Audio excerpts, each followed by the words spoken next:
This work of fiction is intended for mature audiences. It contains themes of psychological horror and violence presented in a restrained manner. All characters and events are entirely fictional. The narrative is not intended to glorify or encourage harmful behavior. The year is 2025, and the world has never been more vibrant or more troubling. I've witnessed humanity's greatest achievements and darkest failures, watching civilizations grow and crumble. After 700 years, I've learned one enduring truth. No one is immune to accountability. My name is Amara Evernight. I have lived for centuries, appearing as though frozen in my 14th year. My youthful exterior is a mask, a symbol of the timeless paradox I embody. The world sees a delicate girl, but beneath this visage lies someone who has walked a path of justice in the shadows. My focus has always been those who prey on the vulnerable, hidden behind masks of power and charm. For hundreds of years, I've remained unseen, a force for good, working from the edges of society. My methods involve careful observation, studying those whose actions cause harm to others. They come to me willingly, guided by their own misconceptions, never realizing they are walking into the very consequences they've evaded. Currently, I find myself in Florida, nestled in the vibrant chaos of Miami. The city pulses with life, making it the perfect place to blend in and watch unnoticed. My actions are measured, requiring only careful steps to address the injustices I encounter. Wyatt Youngblood entered my life as an enigma, a congressman whose reputation was marred by rumors of questionable behavior. Allegations surrounded him, stories whispered in quiet corners about misdeeds and exploitative tendencies. Despite this, he remained untouched, protected by wealth, status, and connections. The night I first saw him, we were both attending a grand fundraiser. The air buzzed with energy, conversations layered with pleasantries, masking ulterior motives. I chose my attire carefully, wearing something understated but effective in its simplicity. "You seem out of place," he said, noticing me as I wandered near the ornate bar. Feigning uncertainty, I responded quietly, "I wasn't invited. I just wanted to see what an event like this was like." He laughed lightly, leaning closer. "You should be careful where you sneak into. Places like this can be dangerous." The layers of irony in his words almost made me smile, but I kept my expression demure. "I was hoping someone kind might look out for me," I replied, adding a slight blush to my cheeks. His smile widened, his confidence growing as he took the bait. "Well, perhaps you found just the person." The game had begun. For days he pursued me relentlessly, his messages and calls constant, as he believed himself to be the one in control. He saw me as an innocent, fragile, naive young woman in need of adult guidance, never realizing how carefully I studied him in return. His patterns, routines, and preferences became clear, and with each detail, my resolve grew. Wyatt embodied the arrogance of those who see themselves as untouchable. He was cunning, with layers of deception hiding behind his polished exterior. But unlike others I had encountered, his actions had left ripples far beyond his immediate surroundings. He wasn't just an individual. It was what he represented that made this necessary. On the evening of our final encounter, I invited him to my home. It was a secluded property, hidden away from prying eyes, nestled in a pocket of the Florida wilderness. He believed it would be a night of indulgence, another chapter in his long history of manipulation. He couldn't have been more mistaken, and it was time for him to pay the ultimate price. The estate stood like a sentinel of another time, its Gothic architecture a testament to a forgotten era. Wyatt's sleek black Corvette pulled up the winding driveway, the sound of tires crunching on gravel, breaking the serene stillness of the night.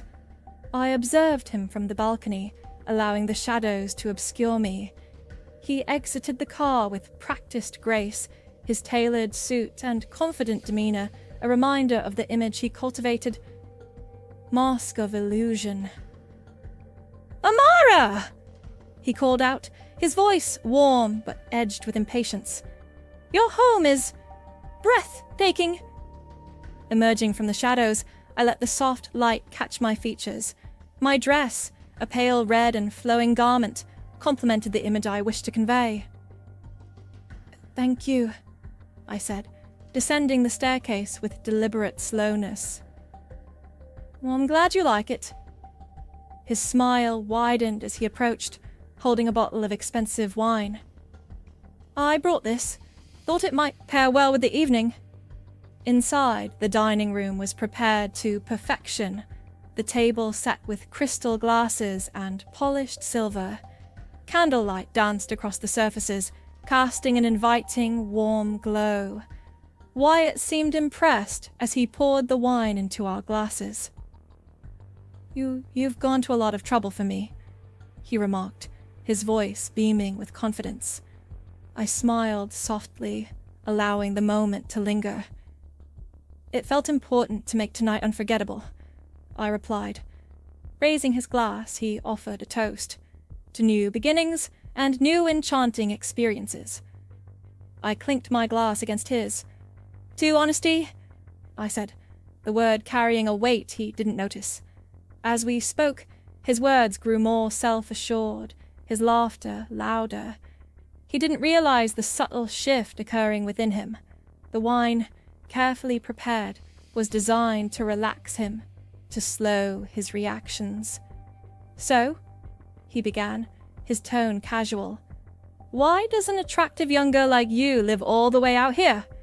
I tilted my head slightly, feigning thoughtfulness. "I enjoy the serene quiet and Mother Nature's ways," I said, my voice calm. "It lets me think about the world and my place in it." Leaning forward, he smiled knowingly. "It must get terribly lonely, though." I returned his smile, allowing my gaze to linger. "Sometimes, but it's worth it to have moments like this, good company and a warm meal." His confidence was unwavering as he took another sip of the wine, the faint bitterness failing to catch his attention. I was the only thing on his mind. Wyatt sat in the grand dining room, his posture relaxed as the effects of the evening began to take hold. The air was still, the flickering candles casting long shadows across the room's ornate, antique furnishings. He leaned back, swirling the remaining wine in his glass. "You're a fascinating young woman, Amara," he said, his words slower than before. "So, intriguing and intelligent." I stood, my movements deliberate, and walked toward the large window that overlooked the dense greenery outside. "It's kind of you to say that," I replied, my tone soft yet mesmerizing. He placed his glass down, attempting to rise, but then hesitated. His movements were sluggish, his composure slipping as he frowned. What's going on?" Turning to face him, I let a faint smile play across my lips. "You've spent your life weaving stories, Wyatt. Narratives that suit your desires, that protect your image. But here, stories don't hold power." "What are you talking about?" he demanded, though his voice betrayed the beginnings of unease. I stepped closer, standing just beyond the edge of the candlelight. "I know who you are," I said, my tone steady. "The lives you've affected, the harm you've caused. Every action leaves a mark, Wyatt, even if you can't see it." His confidence faltered, replaced by a flicker of panic. "You don't know anything about me," he said sharply. I tilted my head, allowing a moment of silence to stretch between us. "Don't I?" I asked. "Tell me, Wyatt, How does it feel to think no one's watching? His hand gripped the edge of the table as he attempted to rise, but his legs gave out beneath him. "You're insane," he hissed. "Am I?" I replied, moving closer. "Or are you afraid because, for the first time, you're not the one in control?" The air grew heavier, the warmth of the room replaced by a palpable tension. Wyatt's breathing quickened as he looked around, his gaze darting from one shadow to the next. "Stop this," he said, his voice rising. "You have no idea who I am." I crouched in front of him, meeting his gaze. "Oh, I know exactly who you are," I whispered. "And tonight, you'll finally understand what that means and just who I am." The room seemed to close in around us, the shadows deepening as Wyatt's world unraveled. His breathing grew shallow, his bravado replaced by a quiet desperation and contempt. "What do you want?" he asked, his voice barely above a whisper. I studied him for a moment before answering. "It's not about what I want," I said softly. "It's about what you've taken, and what you'll give back to even the scales of justice." The flickering candles cast distorted reflections on the polished surfaces of the room. Wyatt's own face appeared warped in the glass, a haunting echo of his crumbling facade. "You think you're some kind of savior?" he spat, his voice shaking. "You're just delusional and desperate." I allowed the words to hang in the air, their weight diminished by the trembling in his voice. "Perhaps," I replied, my tone even, "but delusions don't make the truth any less real." The tension in the room reached a breaking point as the candlelight dimmed, plunging us into near darkness. Wyatt's breathing was the only sound, harsh and uneven, as his imagination quickened his pulse. "You're going to remember this night, Wyatt," I said, my voice calm yet resolute. "Not because of what happens here, but because it will be the moment you finally see yourself for who you truly are.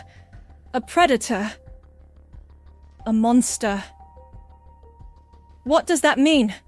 he demanded, his voice breaking.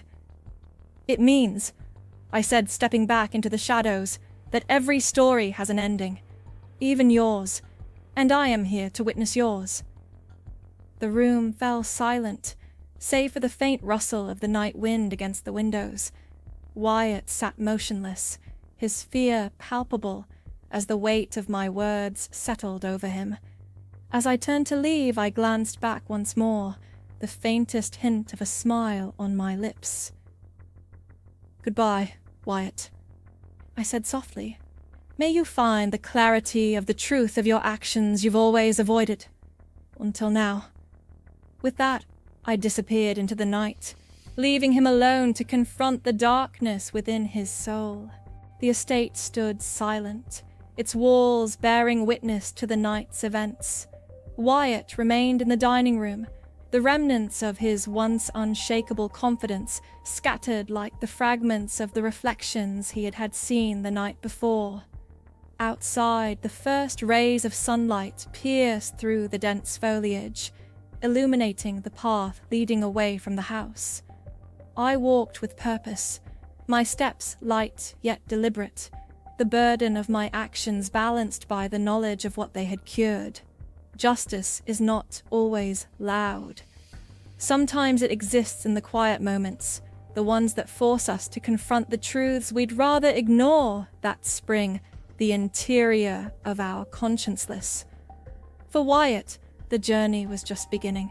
Whether he chose to change or continue down the same path was a choice only he could make.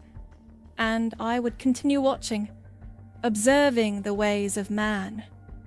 For me, the cycle continued.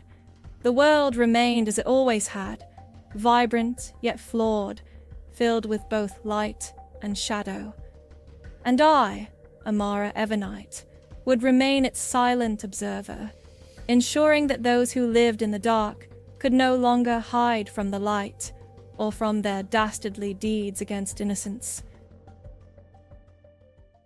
Hello, my Nightmare Obsession fans. We hope you loved this story, and were almost frightened to death, left wanting even more.